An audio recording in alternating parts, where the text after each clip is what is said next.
একটা দলের নেতা রাষ্ট্রপতিকে জিজ্ঞাসা করতে পারে আন্ডার হোয়াট ল? কিভাবে একটা দলের নেতা বাংলাদেশের মহামান্য রাষ্ট্রপতিকে এই কথা জিজ্ঞাসা করে যে আপনি ডিম সঠিকভাবে পারছেন নাকি বেঠিকভাবে পারছেন? How fun is this? কেমন কথা?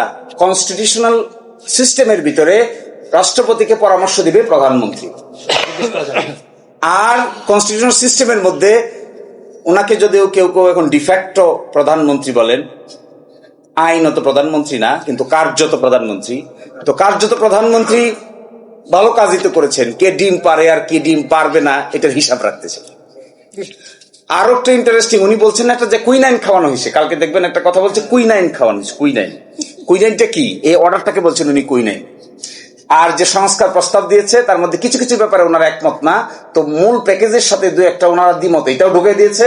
সুতরাং কলার ভিতরে কুইনাইন ঢুকে বাচ্চাকে নাকি খাওয়াই। আসলে শিশির মনির কথাগুলো যে সময় শুনছিলাম আসলে হাসি চলে আসতেছে।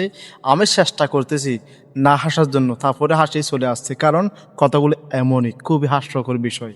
আসলে এরকম দায়িত্বশীল ব্যক্তি আমরা দেখতে চাই না। আমরা চাই আমরা যে দায়িত্বশীল ব্যক্তি থাকবে সেটা নিয়ে গর্ব করব তার কার্যক্রম দিয়ে। আশা করি ভিডিওটা আপনাদের কাছে ভালো লাগছে। কথাগুলো যদি শুনে একটুখানি যদি আপনাদের ভালো লাগে, এই ভিডিওটি অন্যকে দেখার জন্য সুযোগ করে দিতে পারেন আপনার একটি শেয়ারের মাধ্যমে। আল্লাহ হাফেজ।